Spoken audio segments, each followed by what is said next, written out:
Welcome everyone to Stories of Vermilion Oral History Series, sponsored by the Vermilion Area Archival Society in collaboration with the Vermilion History Museum and the Ritter Public Library.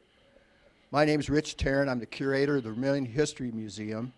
This program is going to be videotaped, so please turn off your cell phones. I'm sure many of you have your own stories about the 1969 flood, but please refrain from commenting until after the program is over, if you would. The Archival Society, with many others along the river, are planning a 50th anniversary remembrance on July 7th and 8th. We're collecting stories of from anyone who would like to share their experiences by video recordings, email, or handwriting. Please contact Margaret Wakefield Worcester, who is here tonight, that girl waving her arms back there. Our guests tonight, I don't really need to say who they are. Everybody here probably knows them, but it's Tim, Mario, and Tina Rini. I'm just using the Rini name tonight. And so with that, we'll let them take over. I'm sure they have a lot to say. At least they said Tina had a lot to say. Well, if anybody doesn't know what the Olympic Outing Club is, it is a family association started on my mom's side of the family in 1902. A bunch of guys decided that they wanted to go out from Cleveland and set up a little camp on the Vermilion River. And so they did a little bit of carousing and playing cards and drinking and having a good time. And eventually they allowed women to come, and as a matter of fact, I'm the first woman member. I don't even remember what year that was, but I kind of had to fight to join. That's another story. But so that you know, I'm wearing the shirt, there are many different families that make up the Olympic Outing Club, and all of us used to spend the summer times there in these little teeny cottages with mattresses on the floor in ours. And we just all piled in and had a good time and waited for our dads to beep the horn and come down the hill on the weekends, where then we rejoined as a big family and had a good time. And July 4th was a big party time for us and our families, and it still is. And so that kind of sets the scene for July 4th, 1969. Do you want to go, Dad? You want to go? Yeah, all right. So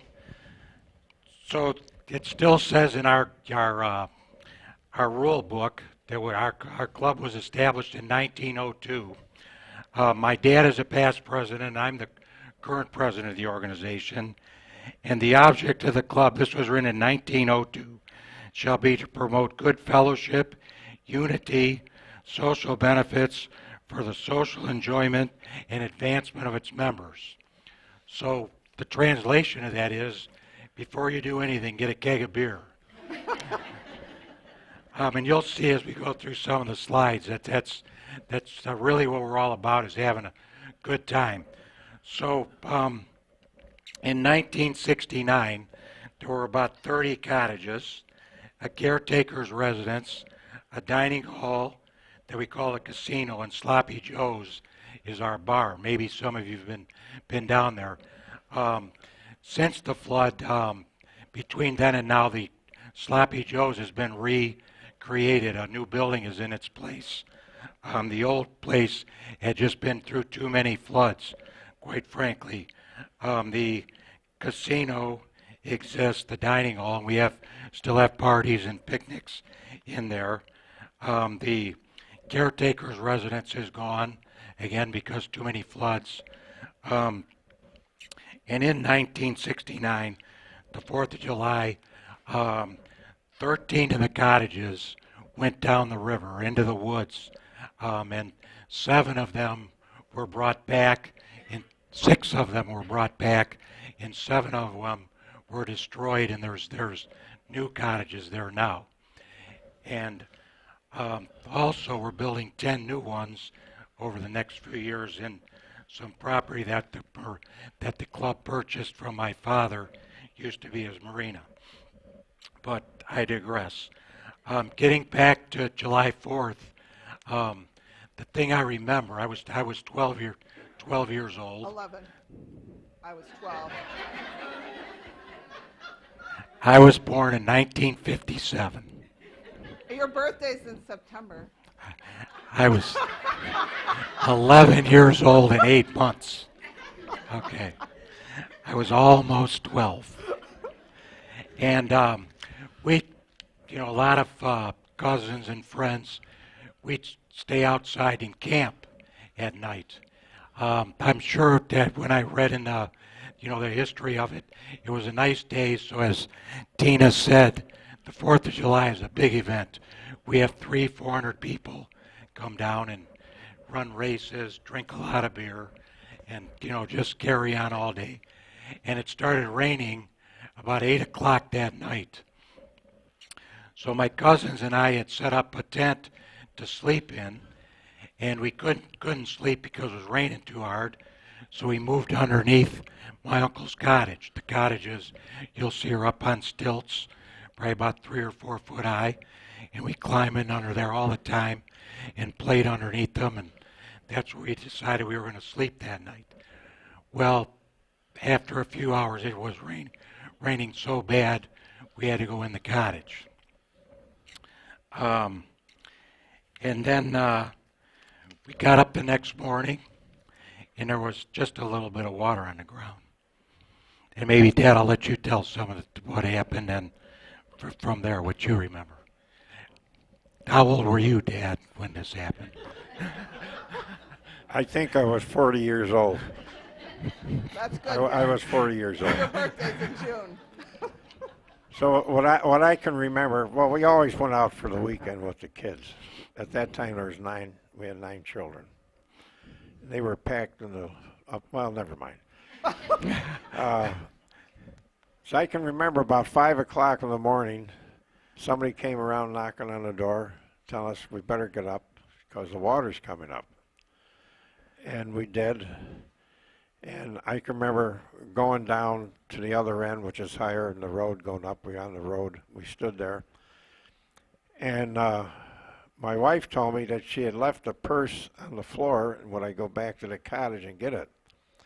Well, at that time, the water was about knee deep. And when I walked down the other end, how far would you say that is, Tim? About 300 yards?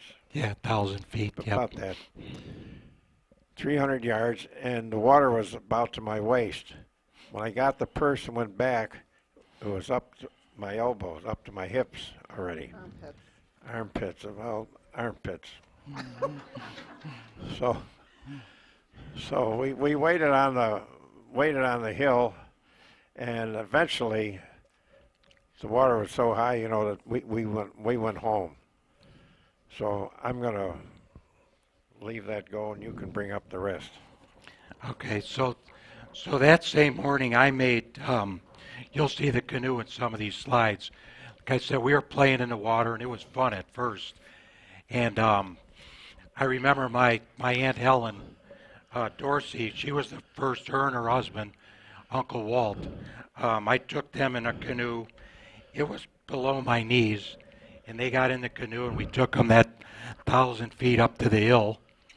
And then I went back, and I got my mom and my brother Mario, and the twins, Patty and Michael, and they were in the canoe. And at first we could paddle, but then the current became stronger, and we had to pull it. And the second time I went, it was to my waist. And then on my third trip, me and Terry Fogarty, some of you Olympics will know, know who he is, my friend down there. On our third trip, we picked up Marguerite Zimmer, I believe, and Adolf Zimmer. And when I got back, we got to the hill. They threw us a rope. The water was really flowing. It was up to our armpits. And it was kind of a scary thing. So I can remember watching that. It was really scary because the hill that comes out of the valley there is just a single lane hill, and we were all piled on that hill after we left the cottages, and we were just standing there watching as these last people were coming out, and the current. So these guys were walking against the current of the river. The river was really rising fast, and the current was really starting to push. So we stood there at the bottom of the hill. There were, I mean, there probably had to be 100 people on the hill because, again, it was the 4th of July weekend. We just had a big picnic. I mean, I don't have a vivid memory, but just knowing what happened, there had to be 100 people on the hill watching campers float by, a picnic table set with breakfast. I'll never forget this. We That all is a remember. vivid memory. Perfectly. I mean, Vivid. with flowers and plates and Can you believe the that? food, and it just floated right down the river, right past us. Then more campers, cars, boats. I mean, big trees. And we were watching the people across the river try to get their boats and cars and campers out of the way. I also remember that. They were pretty desperately trying to get themselves out of harm's way as well. So as our, how did I put it, good fellowship and social benefits, soon enough the kegs of beer came floating out of the bar room. I remember this too. And you know, the dads, the older guys, they had to step in the water, but they you know, because the current's really going. But they walked out and they were able to get a couple kegs. And then, you know, you can't, there was no tap, so they had to drill out the cork, you know, that cork, and pick it up and pour it into, I can remember that. I don't remember that. I remember that. I couldn't make that up, right? So, so that was the day of the flood, and it was terrible, just an awful thing. And then I remember, so that was on 4th of July was Friday, so we had to be there Saturdays when we were on the hill, and I think we came back Sunday, and we could get down Vermilion Road, and there was 17 feet of water on the property, which put, and you'll see the cottages in the pictures, which put the water up. You just see the peak of the cottages sticking out of the, you know, of the ground, of the water. Except we looked for ours and we couldn't find it. It was gone. Ours was gone. Because it was knocked off the foundation. So it was totally underwater. So maybe we should start with some of the pictures now I think and the show. slides will now tell the story better. But I can remember when the water started coming in the windows of the first cottage at the bottom of the hill, we pretty much said, it's time to go back to Cleveland. Now you have to understand that we lived in our cottage all summer long. So everything we owned, shoes, clothes, everything, we were wading around in our bare feet. So everything was in there. And we left for luckily we had a house in Cleveland though. So here's Dad. This is our cottage, and you'll be able to see in a little bit. It floated off the foundation, and it was headed for the river, but it was held up by 2 trees, and there was still probably 2 or 3 feet of water there when he went in. And sorry, these slides are from 1969, and so is the projector.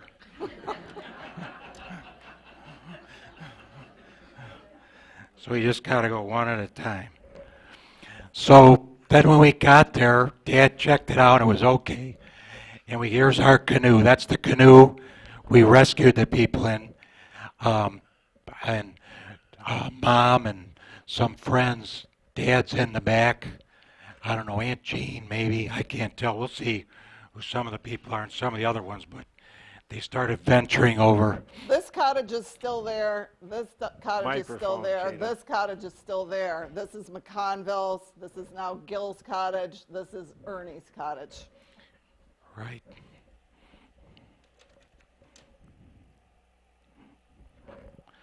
So there we were. You could see the clothes baskets in the canoes because everything we owned was in the cottage. We came there in June, and we didn't go home till September, so everything was in there. Our shoes, clothes, everything we had. And Mom, and you'll see some of the pictures how dirty she got getting everything out. Tina, I think you said you went and found stuff in the woods. Yes. I remember we had a clawfoot tub, and it was just filled with mucky mud. And we just fished through all of that, finding our muddy clothes and putting them in those clothes baskets.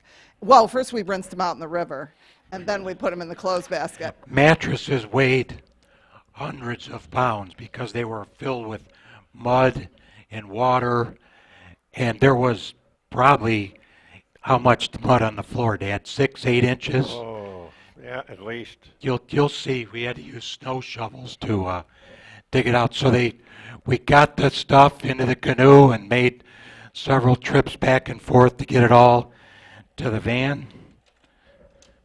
Lucky we had a van way back then. There's just a cottage. There's just a shot of one of the cottages that's still there. Okay. Getting better? Here, I could focus it here. Better? I hope you could see it. My cord's stuck. There we go.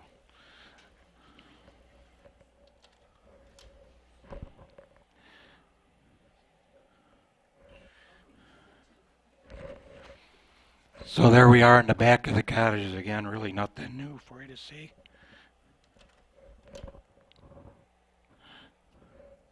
We should mention that the city of Vermilion was declared a disaster area, and the National Guard was brought in, the Red Cross.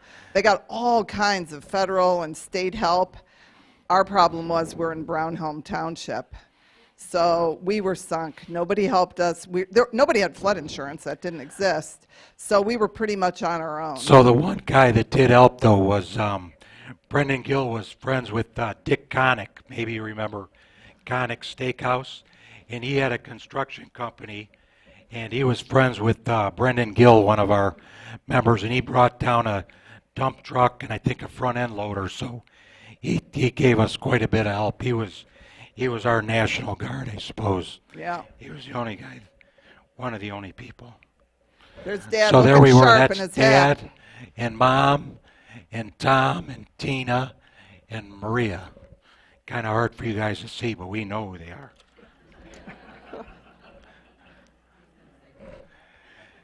Here we are eating again. This is probably a week later because the water's down. It's much drier. Everybody just came out to start cleaning up.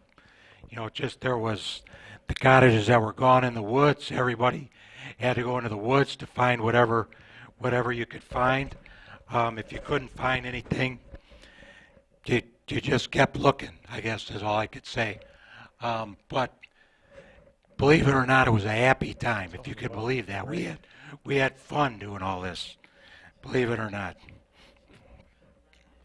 I can remember it was a real adventure. I was a 12-year-old treasure sleuth, and it was an adventure for me because behind our cottage was all woods. And so our window frame had completely broken out, and everything had floated out of this frame. So I went back there really digging around for treasures, and I found a lot of stuff, including a diamond ring set that one of the ladies from the club had lost, and they actually found it back in the woods. Can you believe that? It's incredible, yeah. But there was furniture. There's all kinds of stuff back there.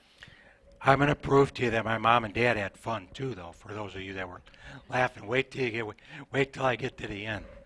But here's a picnic table up in the tree. I'm sorry to be standing in front of some of you. I'll try and do my best. You just saw some of the craziest things, and I think that's what these next few slides are going to be. Just some crazy things that we saw. It's kind of hard to see, but there's a bike, a tractor bike, and just a lot of debris in this picture. Just a big mess. Let's see. So this one is a great story. You can't see it hardly. It's hard to see, but go point to it, Tina. This is a camper trailer from across the river. You can see it here. And I can remember at this time, George Diener, Georgie's dad was, I think he might have been president then. He was president, and there were 5 or 6 campers on the property, and he made sure that before you could go look in the camper that you proved to him that it was yours. And this guy in this camper came down and said,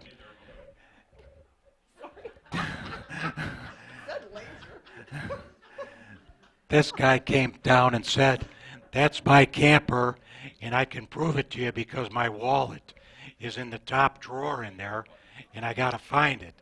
And I remember he found it. He found his wallet in that. But money, I don't know what he had in it. A lot of money. Is that what it was? $600. There you go.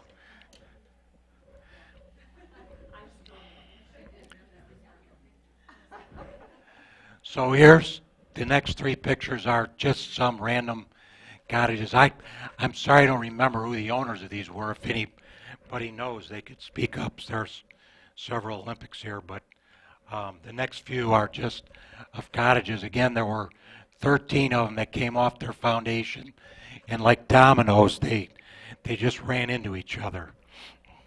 17 feet of water. There's another view of some more, three more of them.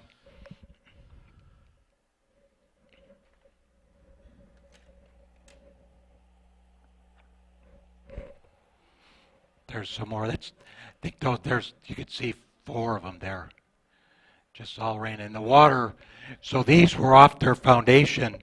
These cottages went completely underwater.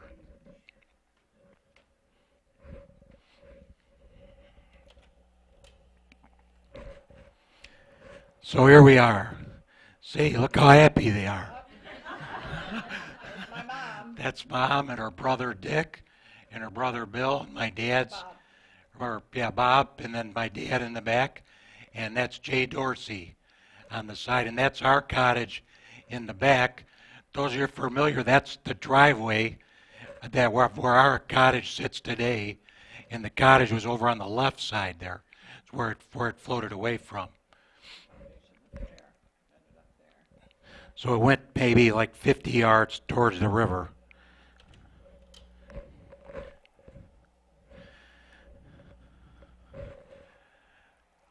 Just a bunch of junk and debris. That's Rudy Kammer and my dad assessing the situation, I guess. Nothing really exciting there, but I know they were happy too. So they were probably drinking beer, that's right. So this is the back of my Uncle Dick's cottage. That's my mom. Drinking some Pepsi.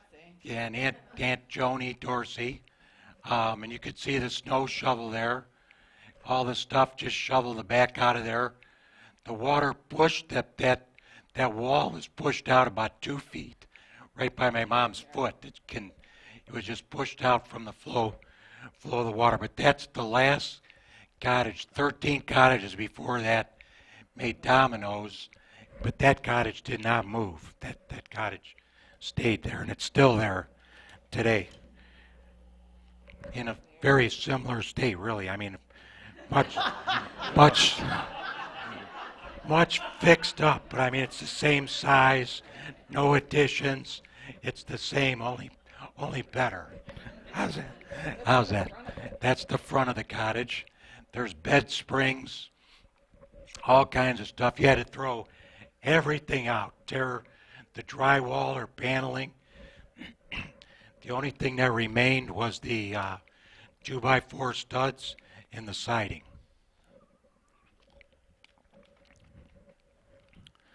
Let's see what's next.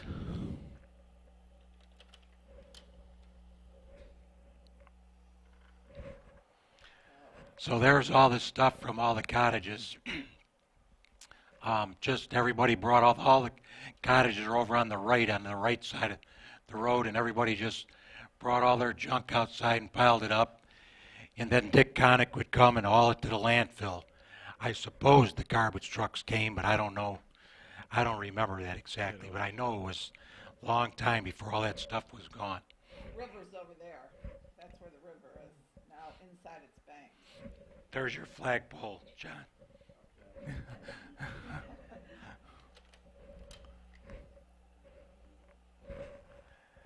So there's our cottage slammed up against those two trees. And These two trees are still standing now. And my dad, being a construction guy, said, "That's no problem. Let's just pick it up and put it back." And we did. And we did. Watch this.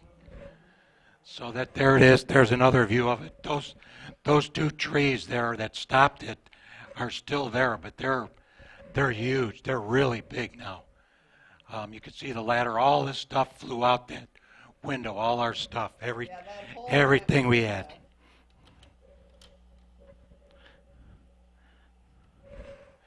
So here we are. My dad knew Eddie Solomon.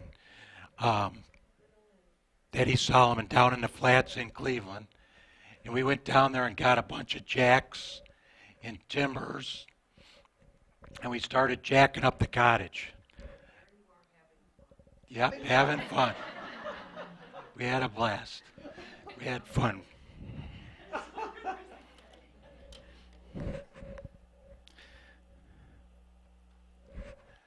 So we're jacking up the other. We found out that first picture, we started jacking it up, we could pick the front up, we could have, but the back end was going way down in the mud. So then we went around the other side and started jacking up that side of the house, the cottage. We slept up in this part right here. That was just, yeah, that's fancy for what it really wasn't. Oh, that's just a bad picture. 3 guys drinking beer looking at what we're doing the next day. So here it is, pretty much jacked up so we could get all the timbers underneath it and so on. And I'll tell you one thing I remember is we slept in the other cottage that we showed you where my mom was sitting. That's cottage 24, my uncle's. And we had bunk beds with just the springs on them. And we put our sleeping bags. It was awful. And my uncle just had lawn chairs. You'll see the lawn chairs.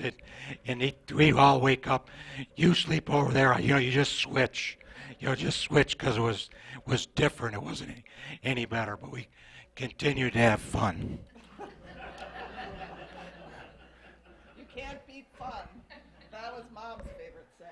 So here we were. See, this is the next day again, getting ready, eating lunch. The girls, Mom and Aunt Carol and all them, and bring stuff to eat. And then we go back to jacking up the cottage.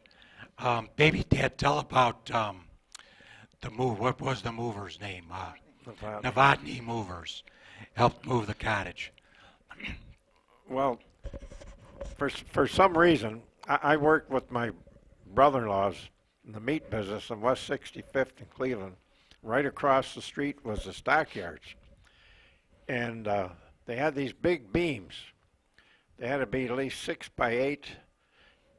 One of them I know is 16 foot long. Well, to make a long story short, I took them out there. Now I had to get somebody to move the cottage. Well, nobody would come down because it was a swamp. And I got a farmer, I don't know who he was, I bought some stone. And I got a hold of Novotny Movers. I'll never forget these guys, 3 brothers. And they used those beams to move the cottage. They put ivory soap on them, and they moved them along until they got them back in position, and then raised them up so we could put the foundation back in. But these guys were terrific. Well, I want to tell you, he didn't want this. Bud Novotny did not want to do this work. I said, "Look, you're going to have all these cottages. You do mine, and you're going to get all the rest," which he did. He never would tell me how much he was going to charge me. Till finally he was finished, about ready to go. I said, "Bud, how much do I owe?" Well, he says, "Give me $600. Years later, I wanted to raise the cottage up higher. I called him up. I said, "What would you charge me to raise the cottage up?" He said, "How much did I charge you the last time?" $600. So, okay, same thing. And he raised the cottage for $600. He was a great guy.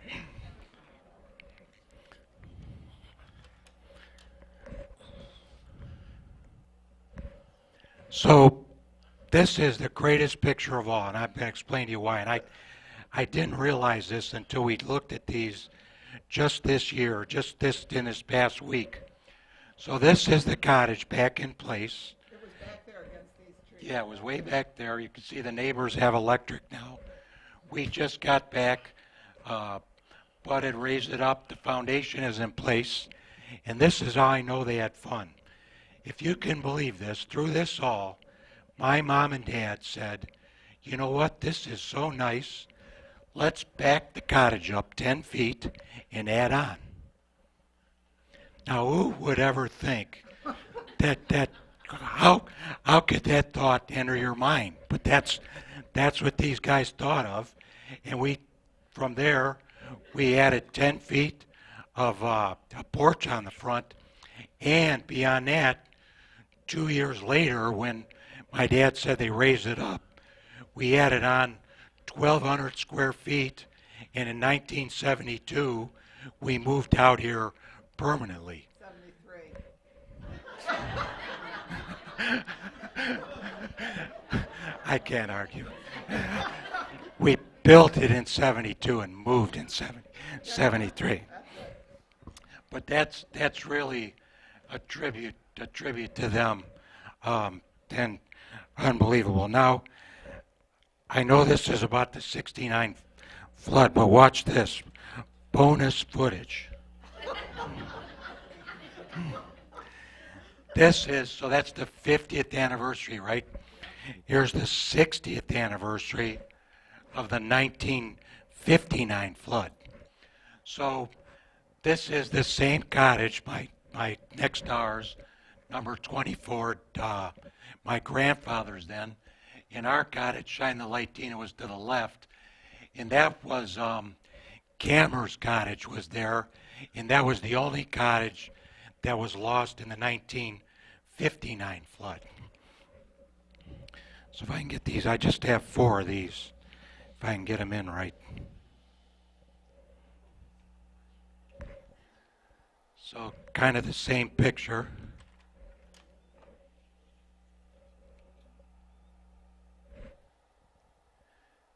Here they are having the same fun again 10 years earlier.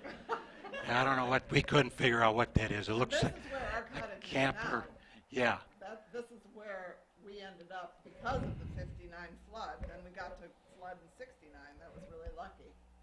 10 years later, after you built it, then you got to live through the flood. Really lucky. That was lucky. Oh, sorry, that's upside down. That's the front of the cottage where it got damaged. You can kind of see it from the 59 flood. That was next door, wasn't it, Tim? That's next on door? the Dix. That's, Oh, next door, yeah. yeah, Okay. right next door. Probably Mike.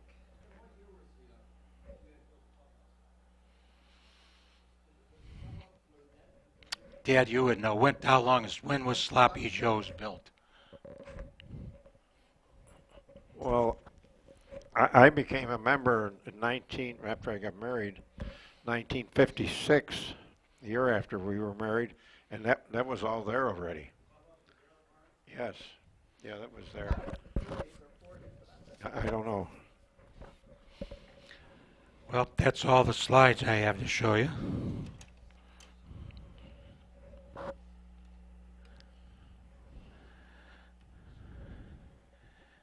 Maria, could you turn on those lights? I want to tell you, the only way you become a member of the Olympic Club was you had to be a son or a son-in-law. There were no women allowed. Years before, the only time they would let women down there was on the 4th of July when they would have a party, and women had to come down. They came down by boat from uptown someplace, and they had to leave that evening. Also, they weren't allowed to stay overnight. Oh yeah. That was until I became the first woman member. And things shaped up after that. So, a little extended memory that I have. Those of you that know me, I'm pretty handy, and I like to do electrical work. I'm not really an electrician, but I've wired a lot of houses in my day, and for myself and for friends. But the way we got started was after this flood, the electrical inspector came down. It might have been Gene Croft. I'm not sure if it was. Huh? Well, Yeah, I think that's right. I mean, I yeah, right. definitely worked with him for a He long was time. fire chief also too, was he? Yeah, that was So him. it must have been him. Gene Croft come down and before you could hook electric up to your cottage, he'd say, you got to replace all these outlets. You got to you got to tear out the service, this and that. So think of this. I was 13 years old, and my cousin was 15 years old, and we started a little business for $100 a cottage. We would replace whatever electric Gene Croft said was bad. And I also remember the guy that came to hook it up. Once we made the repairs, Gene would come by and look a little, and then Ralph Mayer's dad. Anybody know his first name? I don't remember. Andy. Is that what somebody Andy? So he was on the Ohio Edison truck or illuminating truck, and he'd come down to hook them up. Well, they'd take them down for about 3 or 4 beers before everything's going to be fine. just hook it up. These kids know exactly what they're doing. So tell them, Dad. Well, Tim had replaced all the wire in the cottage except the wire coming from the switch box, Service the entrance. service panel, out to the meter. Gene Croft came down to to check it out. He turned on the electricity and got shocked. There was the only piece, about a 2-foot piece of wire that he did not replace, and Gene got shocked. But later on, we were able to get it back on. Well, what I remember is, like Tim said, everything was gutted on the inside of the house. Well, our house is like a parallelogram. I taught math.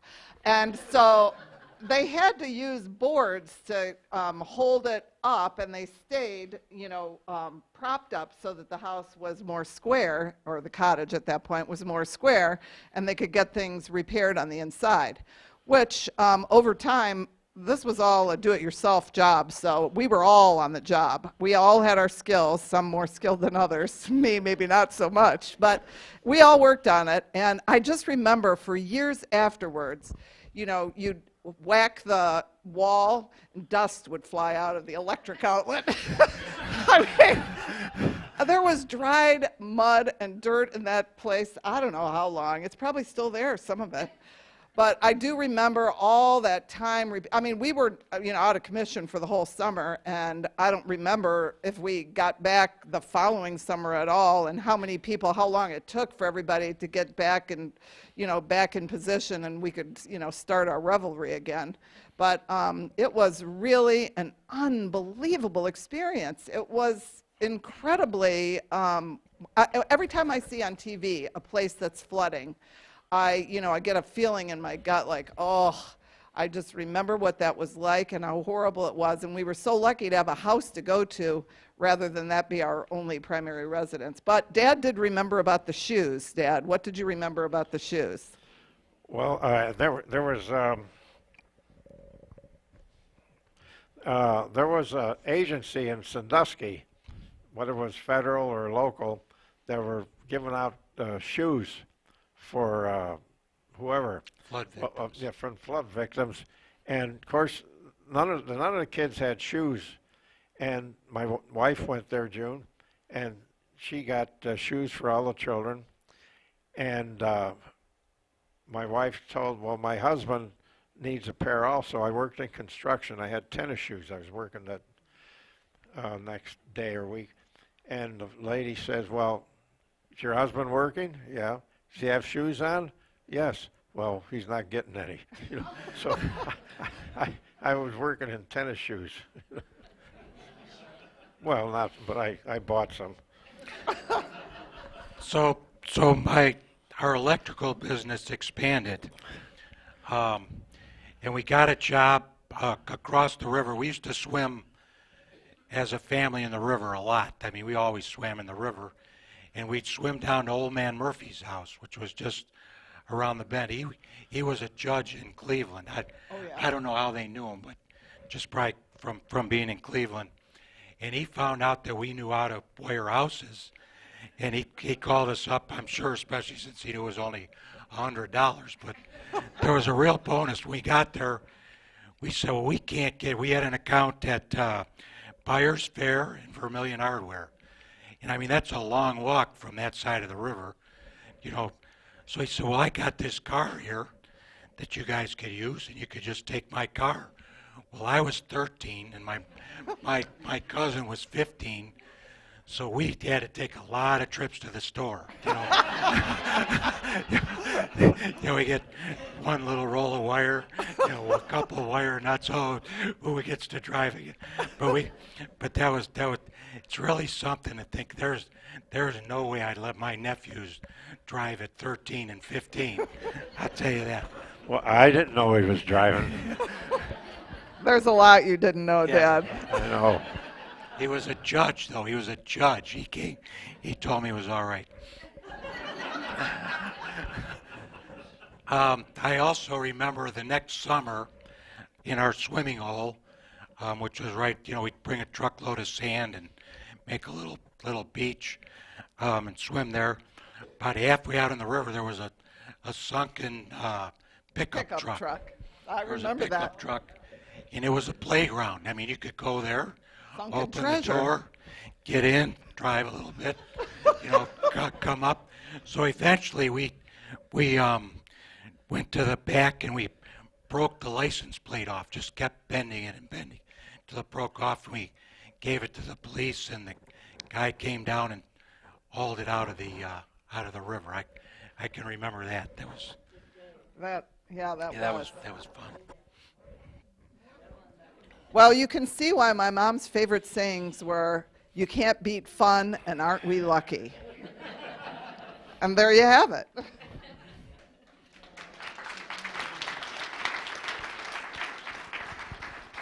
if there's any questions. I'm sure a lot of people out there also have memories of the flood of 1969. I'm sure they do.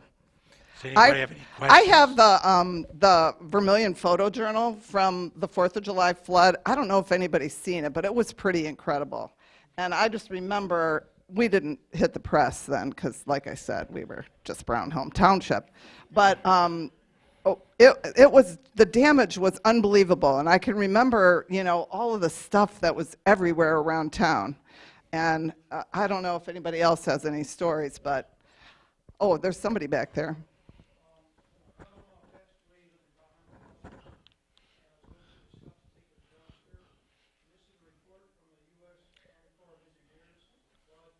I have that report.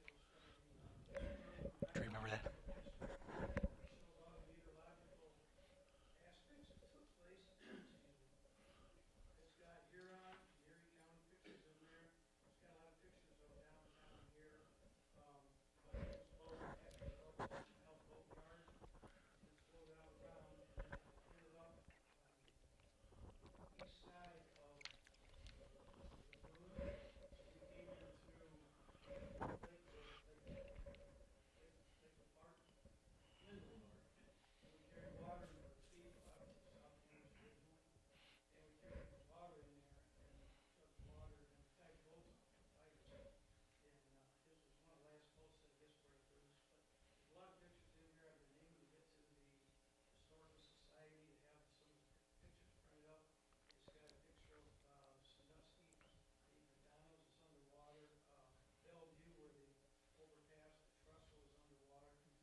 No, that's good. You reminded me because we tried to get back in town to see what the damage was the following day.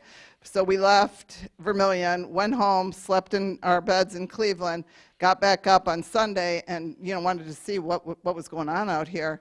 And we had one heck of a hard time getting in town because they stopped you. And we went down Vermilion Road, saw the devastating damage, couldn't get in town, and then Dad, did you decide? And there wasn't a Route highway. 60. We went down Route 60. Yeah, 113. right. Yeah, You had to go and back down 113. You had to go 113 or- down 113 around to 60, and then they let us in through Valley View because he told them that, you know, we had a cottage and then we were trying to check on. So they did let us back into town, but it wasn't easy to get here. You remember? Oh, yeah. I live do. in Norwalk Township, 61 east before the Erie County lines, and I saw that storm come in, and it was quite a nightmare. I had a baby brother. He was wailing his eyes out because it was hurting his ears.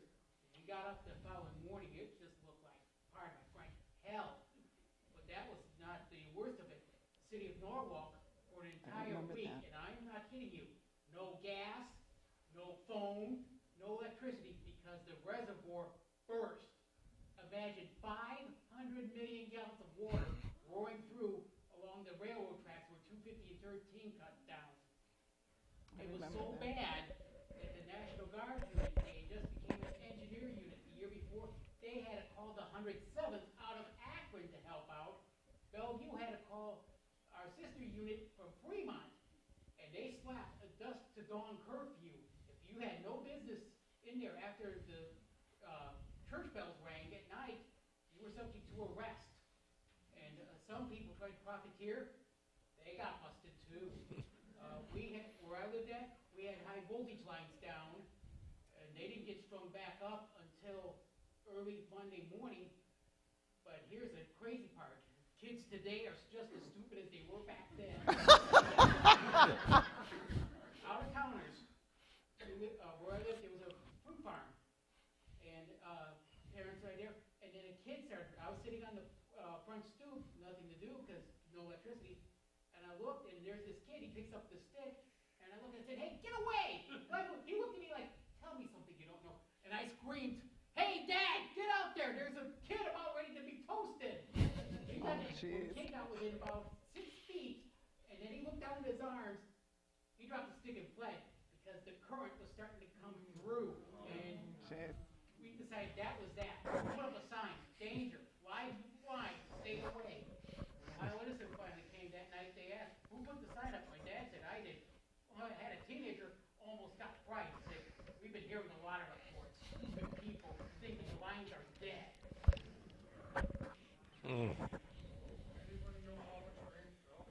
Well, what I heard was 9 inches in 9 hours. I think the Buffalo division knows back there. I read 17 inches when I was doing my research to come here. But they were saying about that Bellevue if you said about the Bellevue underpass, that's a 14-2 clearance. Add another 2 feet. It took 2 weeks of nonstop pumping to get it out, and tons of lime and chlorine because back then, before they were just starting putting in sanitary sewers, because the sign says surrounded by subterranean caverns, everybody was dumping their business down there. And when the water's roaring through, there's only one way it went, up and out. That's why they needed the tons of chlorine and lime to get disinfect and get rid of the smell. Joe, did you have a question? I was going to say, I vividly remember that storm. That day, my family and I were at Cedar Point. And we actually got stuck out in Frontierland. At that time, Frontierland was only connected to the railroad tracks. And a train had come across, a tree had come across the tracks. So we were out there for quite some time. By the time we got back to mainland, I waded in water up to my waist across the causeway at Cedar Point to get back to the cars. And remember, the level of the water was already higher than the bottom of the car. My dad said, just get in your car quickly and get out of here. And I followed him out the causeway at Cedar Point by looking at the trees. He said, just stay between the trees. And I remember trying to get back into Vermilion. We'd say, heck, trying to get through. We lived out in Amherst. There was no highway. You had to go through Vermilion on Lake Road to get out to Amherst. Right. We were being stopped for hours by the state highway patrol. You can't go through Vermilion. My dad said, but I need to get to our house in Amherst. How old were you, Joe? Just asking. I, like him, had a great time, and I was maybe about 14 or 15. Okay. So I was 6 and a half when it happened. I just finished kindergarten in the Western Reserve Local School District. Just before the storm hit. People, the house where I was born and raised at, we rented it out, they lost their boat. The other neighbors next door, they had a tree through their kitchen, which was in the back, and a pond in the front. They had to spray oil over it to keep the mosquitoes away. Imagine that. But like I said, Georgie, were you at the Olympic Club that day? I thought you were. Oh, thank you.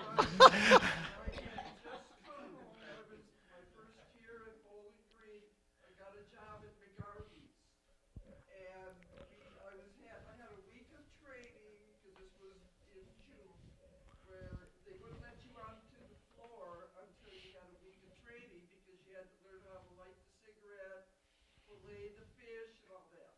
So it was my first night on the floor that Friday, or one of my first nights. The place was packed, the bar was packed, the band was playing, it was raining and raining and raining. You looked out the window, it was like you were looking at an aquarium, the water was coming up, there was like 3 or 4 inches at least in the parking lot, but nobody They were having fun there too, Georgie. That's right. for those things. And then the next morning, a couple of my friends, Jane and Sandy, we went up and were watching from the bridge as all these folks, not realizing that the Olympic Club was being destroyed because the water hadn't broke from the dam yet. That came as it was raining. All that water came down all of a sudden around 11 or 12 in the morning is the way I remember it. But it was. I was with my husband and 2 of the children, and I was expecting my youngest 2 months later. And we had a vacation starting on Monday, so we decided to go to Bell Hollow and camp out in the camper. Oh. Somebody came in the middle of the night, everybody get out, get out, get out. And we had parked the camper down closer to the water too. So we got, and when I got out of the camper, I stepped in water up that had just come up to the door then. So I grabbed one of the kids, we might go up to here, and the other one, and we quick jumped in the car because it was parked up higher, and got up and back, and my husband came back, and he got back, just got the camper out in time before it, because it was already up, had come up, because the dam, they said the dam had broken and broke loose, and it had come up. But then we also had dockside barbecue where the ice cream, at the time David's folks had it there too, and then the boat, fortunately our boat wasn't in yet. I don't know why, but the Romps also got all the pictures. I have about 50 slides too. Oh, do you? Of down. What amazed me though too was, I'm sure it was at the same time, but the water rushed down and went down between the lagoons, down that main road there, between the lagoons and Linwood, and made a dredge. Yeah. Sure. A dredge. Uh-huh. That was then. You swam? How old were you, Mary?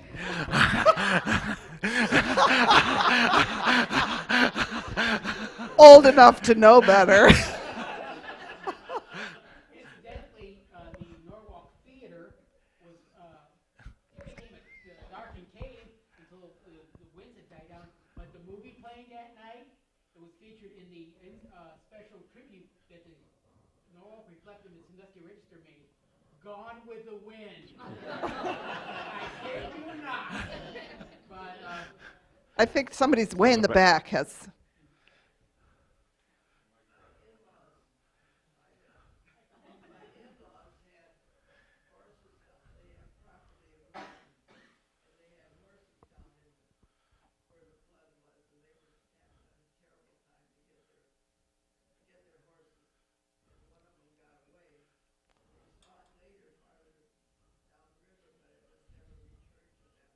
Oh.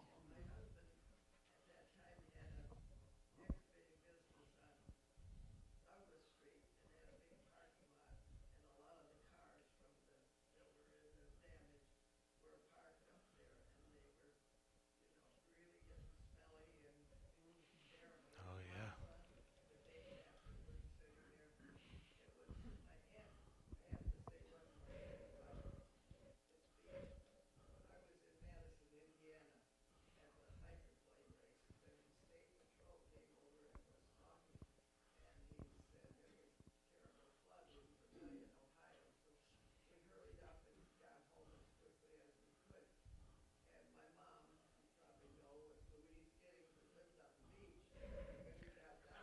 Louise.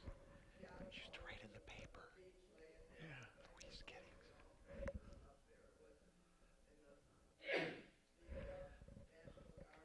Letters from Louise. Letters from Louise.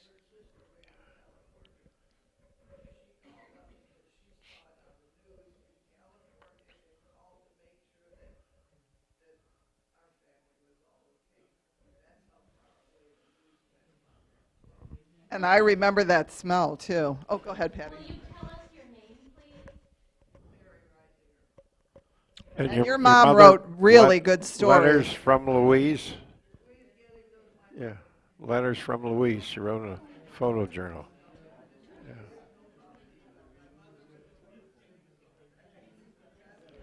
Patty, I'm Eric Kovacs. Like I said, I live in Laurel Township, in Erie County. Well, oh, go ahead. Go ahead. One more thing. A few years later, how many of you know where the old Mason Road Bridge that got washed out? Mason Road Bridge, just off of 13. When they were rebuilding the bridge in about 74 or 5, they found in the rock hard mud a Ford Mustang. They dug it out, and they were able to chisel off, get the VIN number, and they were able to find the guy. He said, "Yeah, I bailed out because my car stalled because of flooding, and when I went back to get there the next morning, there was no bridge." I said, "I got the insurance money because I know it was in the bottom of the Huron River." But also another thing, 13 and 113 by Highland Steel. That place was almost lost. The bridge that ran parallel to that, they never rebuilt it because that road just went out of use. But you can still see the foundations for that bridge, and they still get worried today when the waters get up in that area. Well, it just came to mind that there was a boat stuck at the bridge in Vermilion. There was a woman on it. And George Phillips and John Maiden got in the boat and pulled the woman out, correct? Until the boat finally let go, and yeah, they got her out before the boat. They got a medal, right? Yes. I was asking, how long did the water stay up? I don't know. We went home. It was definitely longer than 24 hours because we left, like, I think it was around noon on Saturday that we Well, left. that was the pictures you see. We were back the next weekend, Yeah, and it was still up a little, over 2 the bank feet. still, yeah. Still up. So I But mean, it was- for a whole week. You couldn't get in, it was still really flooding 24 hours after we left, which was, it had come up 6 hours before we even left. Yeah, but it wasn't, the water was still in the banks at the Olympic Club that night. It was raining like crazy, but the water had not come over the banks yet. It didn't come over until early in the morning, like 5 or so in the morning by us. We're really low down there though, so when it floods, we get it first, unfortunately. And then, downriver, or upriver, I should say. Well, no, down or up. Down. Anyway, yeah. So, Everybody's sharing these stories, and I moved out there, I graduated from out there. But I have a question, everybody's interviewing, do you have a documentary of people sharing their testimony and whatnot? I hear people. That's rich. that's what they're doing. This is a very good Thank you for the great segue into. So, Ritter Public Library, I work for the library. We are partnering with the Vermilion Area Archival Society to collect stories of the flood. You know, while people are still around to tell the story and they have their pictures and their photo albums, we encourage you to stop by the library or give us a call, and we will scan your materials. We'll make digital files so that you can keep your originals. You don't have to give them to us. And we're going to put them all together in one great big story on the Stories of Vermilion page, which is on the library's website. It's a page where we collect all the stories of our hometown. They are in various different formats. We have stories that are up there already about Linwood, the library, the historic homes in our town, ship captains, and we're dedicated to preserving all of these stories. So if you have materials, please give us a call. We're happy to get them on the record, and hopefully by the end of the summer we will have this available for people to look at. Do you all know about the activities in July? Eileen, will you help me? What is the date for the...